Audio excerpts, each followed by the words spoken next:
Hey, I'm Toina with Destiny Education, and welcome to the Hanging with the Fellows podcast. Today is our very first episode, and of course, I'm thrilled to be here. But let me tell you a little bit about what's going on with Hanging with the Fellows. So, as you can tell by the sound of my voice, or happen to be watching this on MP4, that I am a female. And so some of you will say, hey, how you going to be hanging with the fellows? Well, first off, I always hang with the fellows. That ain't nothing new. And second of all, you got me because I'm not afraid of how you feel. I'm just going to keep it real and tell you exactly how it goes. So you would be amazed at the number of men who are terrified to work with me because they don't like the insight that they get. And so that's how I got picked for this role. So let me tell you a little about my story. My Jesus found me when I was 31, so about 19 years ago. I was in a mess. Gentlemen, my life was a mess in every way that a life could be a mess. And I got to tell you that when I went to church to prove this Jesus thing wasn't for everybody. And well, I walked away in a crazy, having had a crazy experience. And it had nothing to do with the people, but it had everything to do with having a real encounter with Jesus. And as a result of that, it forever changed my life. I went home that night from church and called up a friend of mine who was always touting God this, God that, God the other, Jesus this, Jesus that. And I said, I need to borrow a Bible. And she was not really sure what had happened, but they keep telling me something was different, but none of them have ever been able to define for me what was really different. But I'll tell you what was different. That night, instead of going to bed, I stayed up all night and I read that Bible cover to cover. I don't think I've ever read a book that fast in my life. And so from that point on, I have been walking with Jesus and I have seen some things that would just cause your mind to explode. And I have experienced some things that are truly miraculous on every level. And so, really, one of the key points of this podcast is how to live the Jesus way. Because so many of you come to me and those that I work with, right? And they say, it's hard to live for Jesus. But I want you to understand something. It's not hard to live for Jesus. Living for Jesus is actually very simple. What's hard is letting go of the illusion that this world gives you of the control that you think you have. Because at the end of the day, when we are raised, we are taught that we are in control of our destiny, we are in control of our life. And the reality is that preparation and opportunity meeting is what gives us the illusion of control. And sometimes we're prepared, but the opportunity doesn't arrive, or the opportunity arrives, but we're not prepared. Any way you look at it, that alters your ability to control things and really enhances that illusion of control. But serving Jesus is simple. There's two rules: love the Lord with all your heart, might, and strength, and love your neighbor as yourself. Now, loving that neighbor is not always easy because you got to get past your own biases and all this. But the reality is that as you begin to grow in that area, you begin to understand that people, for the most part, are really just going through something. They're coming out of something or they're going into something. And with Jesus, the other thing that makes it really simple is that everything is black and white. There are no shades of gray. What's wrong is wrong and what's right is right. So here's the deal. I am not doing an altar call at the end of this podcast every week. That's not what this is about. This is about bringing you to a place where you have the strength to start walking in your kingdom and your kingship, what your birthright was. That's what our focus is always going to be from day to day, from week to week, from moment to moment. I'm just glad that you guys are here to kind of hang with us and join us on this walk. Let's talk about our first topic today, and that's birthing a king. It doesn't matter what your age is. The reality is that when you transition from the life in the secular to a life with Jesus, you have to go through what's called the birthing process. And although it's nowhere near as traumatic as when you were an infant, it is still traumatic. And it's traumatic for the reasons that I stated previously, because you have to begin to detach from your life with the world and living the way that the world does. And that creates chaos and confusion in the mind of most of you gentlemen. You know, you have a set way that you do things, and then having to go to another man and ask him to give you guidance, well, that just is counterintuitive to everything that you know. You know how to do things your way, and your way is the way that you often like them. But when you get to a place that you understand that when you're being birthed, you only have to walk in Jesus's exact word in the very beginning. You only have to overcome that in the very beginning. Now stay with me, because you're gonna start thinking some craziness that I'm not saying. Just hold on there. So here's what I want you to understand. In the beginning, it's about setting the guidelines, the parameters with which you're to walk in. So it feels like, hey, this is hard, this is difficult, this is the other. But what's hard is the renewing of your mind, because your mind has to be born brand new all over again. That's why it's called going through the birthing process. Because see, when you are going through the beginning, you have to learn all the avenues that you were misguided. And so that misguiding, that moment of misguiding, is where the biggest struggle comes in. Because how do I rationalize, how do I marry what God says and Jesus say versus what the world expects me to do? You see, the difference between Western men, our men, is that we have allowed the poison within the American system to permeate who you are, your being, your thought process. You know, for as much as I may not be a fan of the Middle East and a lot of their ways, there are some things they have right, and some things they have way wrong. But let's focus on the things that they have way right now. And one of them is that they keep children within the realm of where children should be. Children do not have authority in a household, period. If you ain't paying the bills, you do not have an opinion. And because of the way that the US has structured some things in their thinking that they were wise, they became fools. They often will try and put children in a situation where they get to make choices they are not old enough, mature enough, wise enough, or educated enough to really understand. And so, as men, they need their fathers to guide them through. But what happens? You end up with fathers who don't want to be a father. They get mad at the woman. They say, well, you should have taken care of that. That was a human life, y'all. And because of what? Your indiscretion? You want to have that baby terminated? Come on now. Is it easy? Of course not. But what is easier is to have not put yourself in that position to begin with. And so that thought process needs to realign.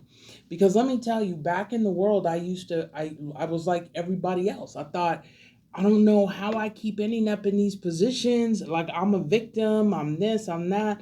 And then as my mindset began to grow with the way that my relationship with Jesus was growing, what ended up happening was that I began to see where I was making the mistake. I was walking into situations with my mind in a position that it didn't need to be in. And so because of that, I would make choices that ended me up where I didn't want to be. And that's what's going on with a lot of you.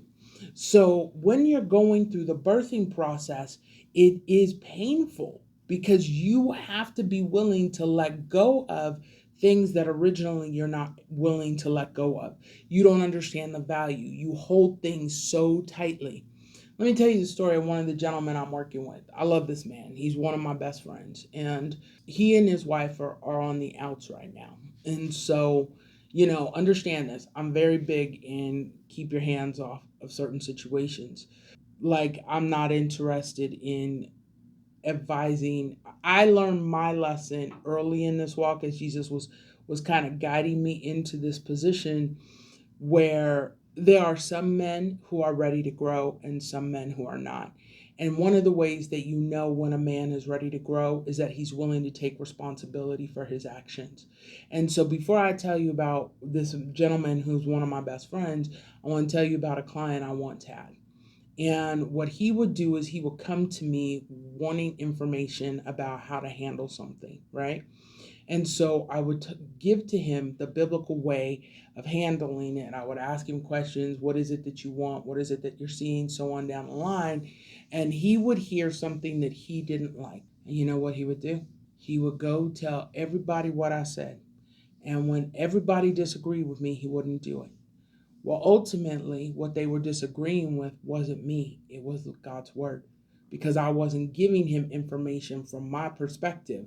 My perspective had no place in his relationship. You feel me? And so what he would do is he would go out, he would get this consensus, and ultimately he ended up losing his marriage. He didn't just lose his marriage, he lost his kids. He created these situations that were absolute nightmares. Now I want to talk about this man who's really one of my best friends. And he drives me nuts. Like, we really are more like brother and sister. I just want to beat him up every day of the week. And it's funny because he like, Toina, I want to know how you fight. So I do this thing with the boxing and the big arms and, pretending like it's some kind of merry-go-round. I know I've seen it in a movie somewhere, but I can't think of what movie it was, but it was super funny. Anyway, um, when he and his wife started having problems, he came and he said, Tawana, how do I handle this? And so what's been beautiful is watching him grow up and grow into this king that he didn't know that he was, to watch him start to metamorphose. But what's equally as fascinating about all of this is having the opportunity to watch him go through his struggles, because it really is complicated as men to separate what you want from what God is asking you to do.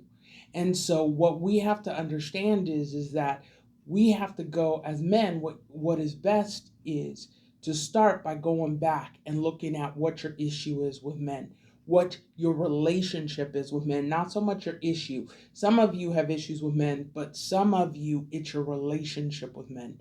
So another gentleman that I worked with was from an abusive family. His father abused the daylights out of him. But here's the deal. His father abused the daylights out of him ages ago, and at 60, he's still living under the same practices that he did at 14.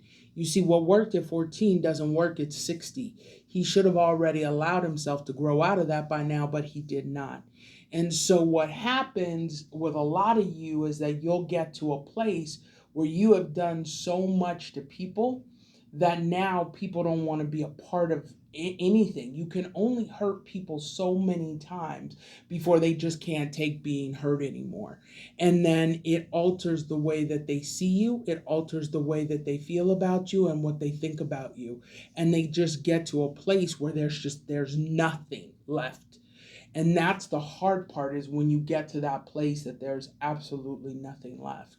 And so as you're going through this birthing process, you really want to be careful how you deal with the people around you, because you're going to watch yourself begin to vomit and ooze nastiness. You're going to be rude to people. You're going to be disrespectful. You're going to start calling people out of their names more often. And this is all part of the purging of the birthing process. So when you think about it, when a baby comes through the birth canal and the baby is fully out, there's still stuff left in that birth canal, and it's called the placenta and all of that.